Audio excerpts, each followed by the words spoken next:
Hi, I'm Dr. Caroline Leaf, and welcome to my podcast, Cleaning Up the Mental Mess. Okay, I've been doing a mini series on stress. So I've done in part 1, I was explaining how the way that you view stress influences the physiology of your body. So by viewing it as negative, you have a negative consequence in your body. By viewing it as positive, which it actually is, that makes a tremendous change in your neurophysiology and enables you to cope more efficiently and to be able to think more intelligently and so on. In part 2, I gave you an analogy of a volcano so that you can understand the importance of shifting from normal, healthy stress, which is our normal response, into toxic stress, and that's the abnormal response, and how we can actually shift between the two. And I also gave an example of a study that was done on people's perception. And in this particular part 3, I just want to talk a little bit about some exercises and things that you can do when you recognize that you're in toxic stress. Stress is good for you. Be always in stress 24/7. Go listen to part 1 and part 2 to understand that and to really understand how we need to view stress differently and the importance of looking at stress differently. And now in part 3, let's talk about how to recognize when we've shifted to toxic stress and some little examples of things that you can do. Okay, so first thing is when we are responding to anything, like right now, you're listening to me, I'm giving you information, it's stimulating thoughts. That is, you're in stress, okay, and good stress. It's enabling you to process what I'm saying. So your mind is taking this information and processing it and putting it into the brain, and our brain and body are responding in a neurophysiological way. So my words and how you're viewing my words are getting put into every cell of your body and changing the structures inside your brain, neuroplasticity, wiring it into your brain. So when we are learning in this state now, we're in a positive state of stress, you're going to have certain emotions that you're feeling, and you're going to have certain bodily responses, and like the emotions would be maybe excitement, or you're interested. Your body response is you're relaxed. You know, you don't feel any major body response. You just feel alert because you're focused. You're not like lying down and sort of sleepy, or maybe you are, but you're alert and focused. Your body's working with you. Your perspective is, oh, this is interesting.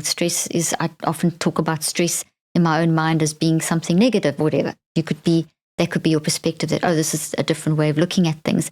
And then your behaviors could be something like, oh, I choose to actually listen and apply this in my life. So whatever the little behavior could be. Okay, so when you're in a positive state, that's easy you're more calm, you're more relaxed when you're in normal stress. But when you go into toxic stress, and it can flip just like that. So just by something happens and you see this as negative, you can flip from the healthy response, which is the normal response, into toxic stress very fast. And then it shifts. Then we feel threatened. It's called the threat response. And that's when we will immediately feel like tension in our shoulders. You may sit up. If you're sitting down, you may sit up. Your whole body tenses. Your heart starts pumping. Adrenaline starts pumping. You get that gut wrench in your gut. Your face may go red. You may start shaking. You get a lot of these neurophysiological responses. And that is the threat response. And your whole body is preparing now for a threat.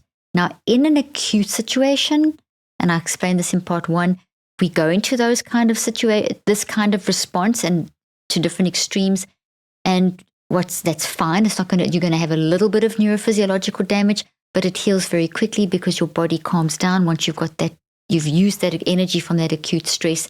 You've used that, and you can now, the situation's semi under control or getting under control, then your body can calm down, and it can have a cycle of tension, release, tension, release, tension, release. And in that way, we stay in healthy stress and we don't shift to negative stress. The problem comes in is that when we stay in that high alert, when it's tension, tension, tension, tension, tension, and that then affects our hypothalamic pituitary axis. And so in addition to all the other neurophysiological things, we all know about the hypothalamic pituitary axis. You may know it as the HPA axis or the stress axis. It is operating all the time, and it is operating to send messages as the information hits the brain, and as electromagnetic energy and quantum energy. It then does a lot of things, but one of the things with the HPA axis is it sends a message to the pituitary. The pituitary releases a certain hormone called ACTH. That moves down to your adrenal gland. Your adrenaline then releases another hormone, adrenaline. That then moves up to your pituitary. along the way, there's a few other hormones also released. I'm giving you the most simple explanation of this. Moves back. Then this adrenaline then moves up to the pituitary and tells the pituitary to stop releasing the ACTH and the CRF, which is another hormone. And then we have release, and then it starts all over again.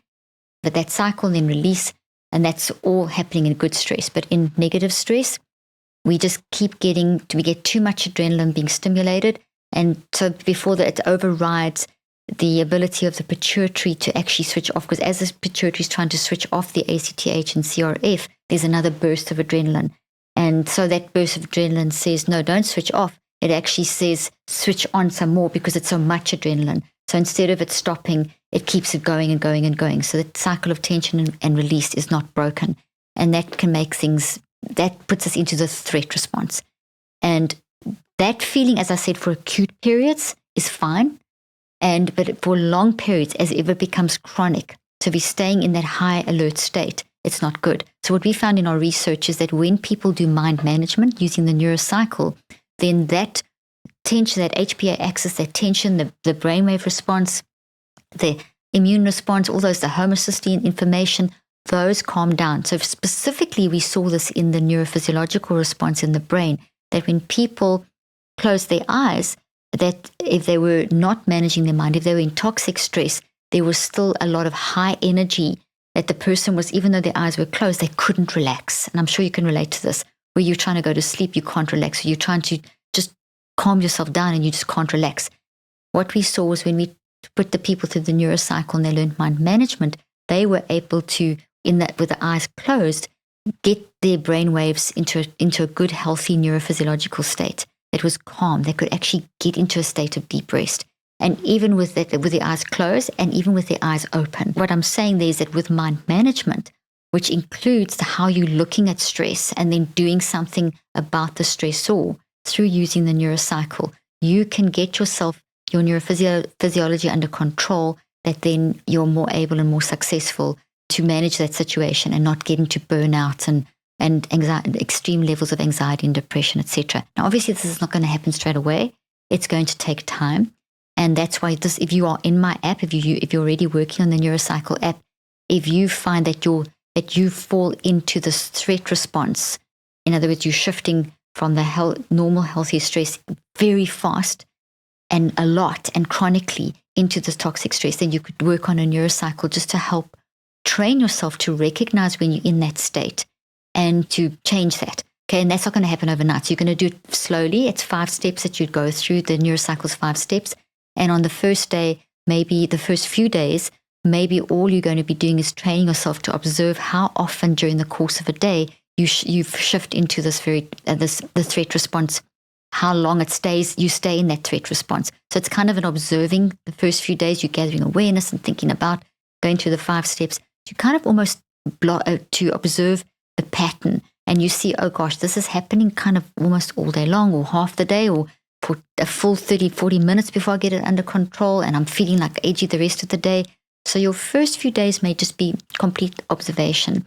And the active reach part would be you giving yourself permission and saying, okay, I'm observing myself. I'm learning how to recognize that I'm perceiving stress as being bad for me, or that I'm shifting too quickly into toxic stress.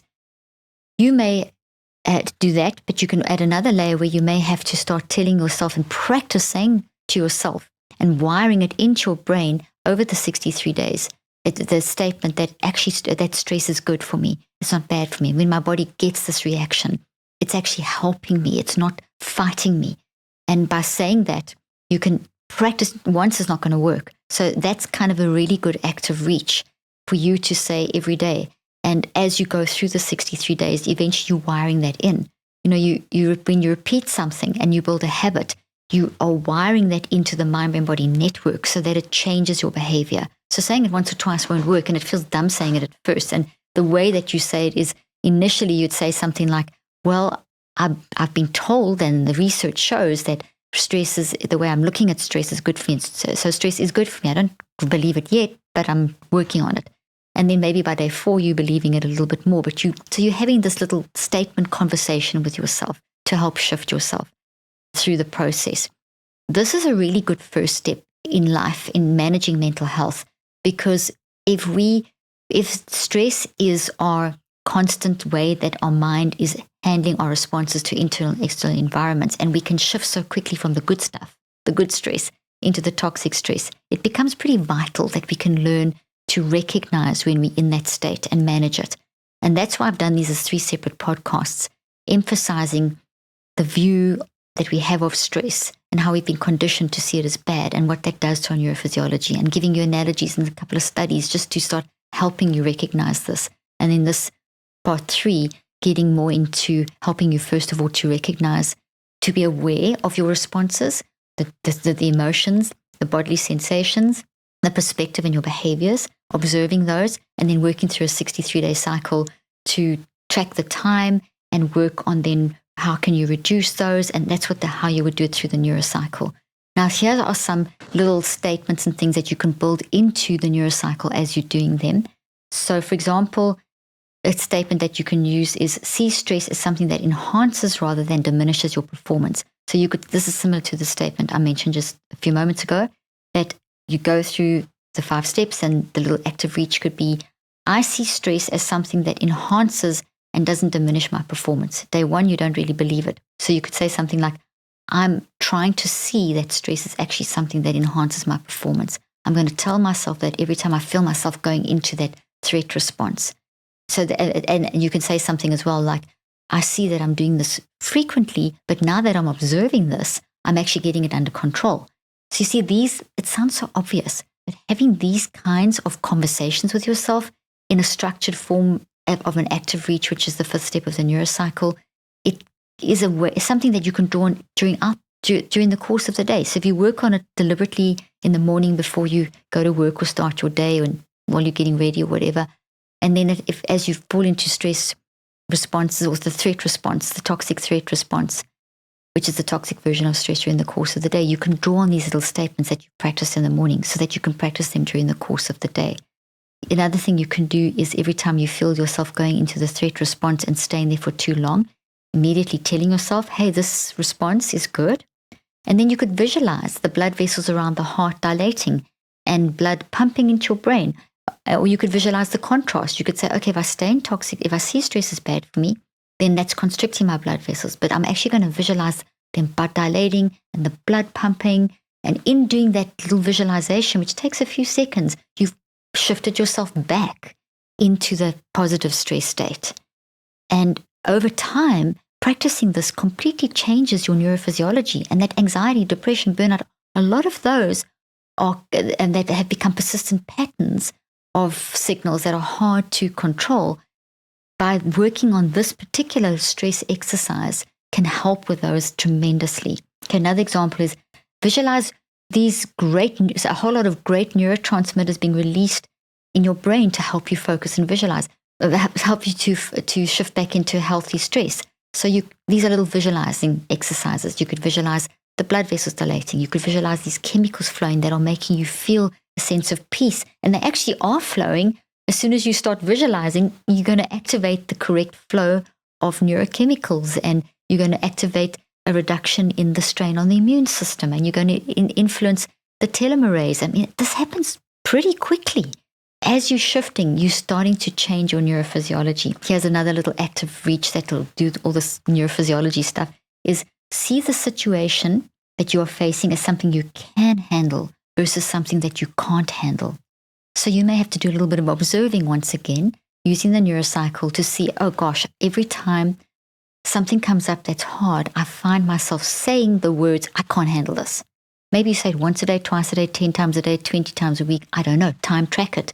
But that statement will put you in toxic stress. But by saying, oh, I used to say that, but actually I can, even though I don't know how and I don't feel it yet, I can handle this. My brain, mind, and body are on my side. I'm going to see the situation as something I can handle and not always as something I can't handle. And then as you practice that, eventually you wire it in. Eventually you do believe it, because you are doing it in this very strategic way. You don't just say that statement, you're doing it in the context of the 5 steps of the neurocycle. Another one, every time you feel yourself teetering on the brink of toxic stress and the threat response starting, basically you can also reach out to a friend or a family member, text someone. Don't just let it hang there. If you've done the visualization and it's not working, what you can, it'll work too, but this is another thing you can do. You could quickly text someone and say, hey, I'm feeling quite stressed, or this is what I'm feeling, toxically stressed, and I'm battling to sort of see this in another way. I just need to talk to someone, and just phone, text, email. If there's someone in the room with you that you can do this with, talk to someone. So talking to someone can also help. Another thing you can do is this threat response creates very, very high energy that makes us feel overwhelmed. So if you wake up in the morning and you're feeling really anxious about the day and didn't have a good night's sleep, you can do the visualizing of the blood vessels. You can make those little statements, go through the neurocycle. But you can also, once you've done that, if you still feel that there's a lot of this energy in your body, that's where movement is great, where you can do maybe some push-ups, or, you can, so many things. You can do push-ups. You can go for a little walk in nature. You can, if you have a sauna. You could jump in a cold shower. You could play with an animal. So all of those physical things take this energy that's building up from this toxic stress, this lava that's pouring out of the volcano, and starts dissipating it so that it doesn't accumulate and start affecting your neurophysiology. Because remember, it's going in your cells.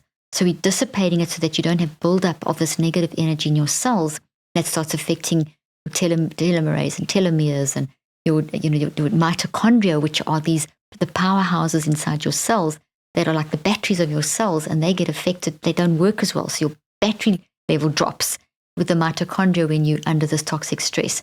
So saying these things these little statements like, I'm going to try and see the situation as something I can handle. That statement gives a little boost. It's like plugging in and starting to recharge the mitochondria, the battery of the cell. It's allowing your telomerase to be released a little bit more. It's helping to lengthen the telomeres. It's helping to calm down the immune system. All these things, little steps accumulatively over time. You could also, as an exercise, when you calm when you're doing your neurocycle, one of the active reaches that you can do, rechecks and active reaches, which is step 4 and step 5, is you could write down the benefits of your healthy reactions to stress and keep it on you. So let's say that there's a stress you create. This is the stressor, and then these are the potential responses that would be good responses that would keep you feeling like you're in control. And you can even do this exercise with someone, or you can ask someone to help you with this, and keep those in your phone, in your notes section, like good stress responses, like a little note on your phone. And then when you're in a situation that's similar, whatever, you could just pull those up and just read them. And just by reading them, you're going to shift yourself back into the healthy stress state. So writing down the benefits of a healthy reaction to stress, to a specific stressor, and keeping it on you and reading it when you feel challenged is another way that you can help to tip the scales back, that you move back into the healthy stress. Here's some actual statements that you can make. Now, just a little guide, because some of you may be thinking, okay, well, I need more of these statements. I'm about to give you a few statements. If you follow me on social media, which I hope you do, you will find that we put up a lot of statements. You can scroll through my Instagram and Facebook, and you will find a lot of statements that I make there that are really good statements that you can say to bring you out of toxic stress and back into normal, healthy stress. I'm not saying that immediately everything's solved. What I need to help you do is to get back into a state where you can then deal with what's coming up. So here's some examples. So I should have known better. That really throws us into toxic stress. So what we can do is, okay, I should have known better, but I didn't, and I did this, and this is a consequence, but now I do know better.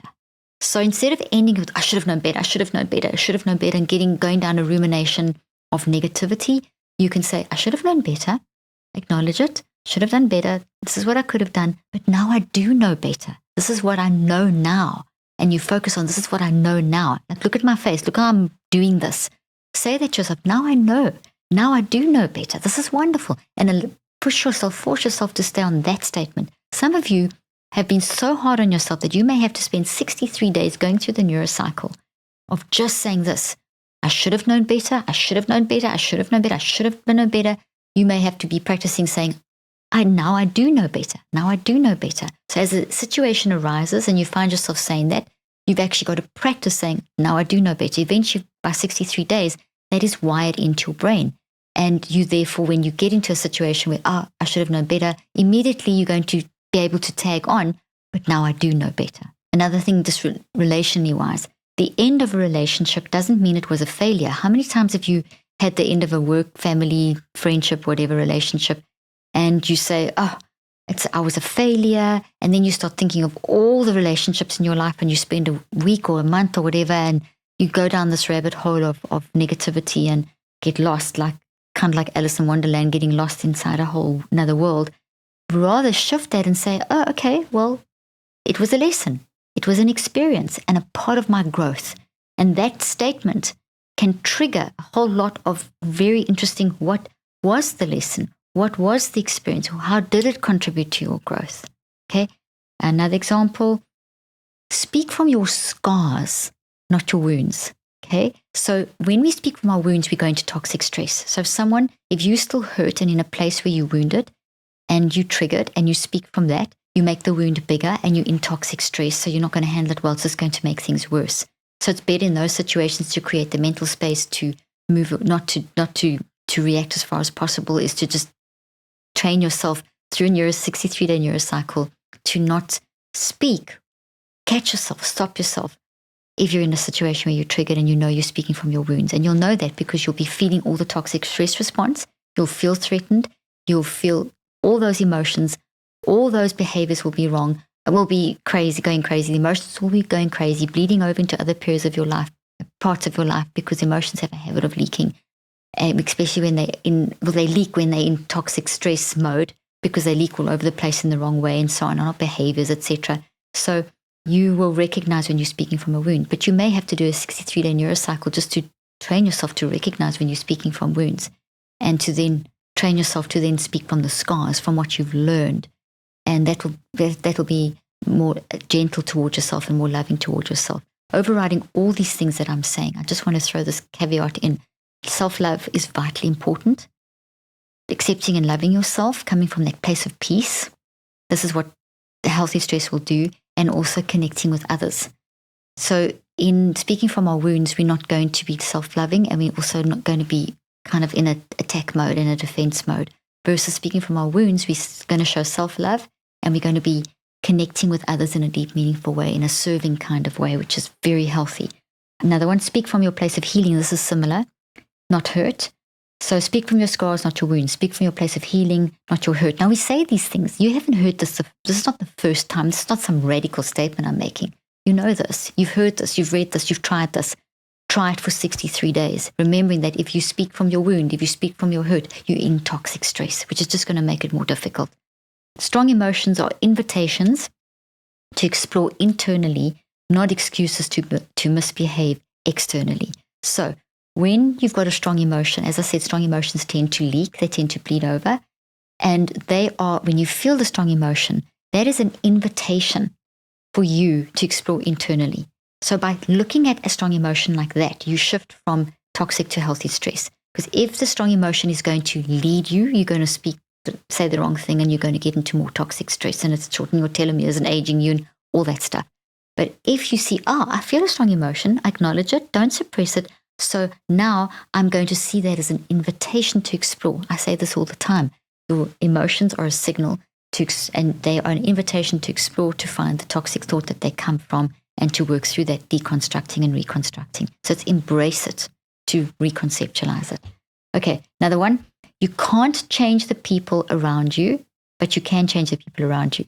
Okay? Remember, these are little phrases that will help shift you from toxic to healthy stress, and that you can build into your neurocycle. So you can't change people around you. Other people do their own changing. No one can change you. You can't change anyone else. You can just speak into people's lives, and you can give them resources, but you can't change anyone else.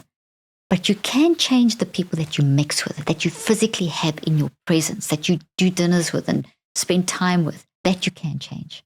And if you are around a lot of toxic people, that can be a problem. Okay. Here's the last one. Other people's urgency is not your emergency. So if you make other people's urgency, your emergency, you're going to go into toxic stress. You're not going to be able to help yourself or them or the other person. So be careful. If you feel a person's urgency making you feel like there's an emergency, you're going into the threat response. So there, it's a good thing. That's where you can do some breathing, create some mental space, just speak very calmly. Say, let's just think about this. let's just separate for a while, or give them some calming statements, whatever it is, you can shift that so that you don't go into toxic stress. Maybe you're in a pattern of making other people's urgencies your emergencies. And if that's the case, do a 63-day neurocycle to work out why and work out a better pattern of operating. Okay, well, I hope this has helped you. Send me your feedback. And if you want more podcasts like this, I'll do more podcasts in this vein, helping you in this practical way. Hope that you now look at stress as a positive thing, and that you're now starting to be able to look at stress as working for you and not against you. Thanks for joining me. See you next time.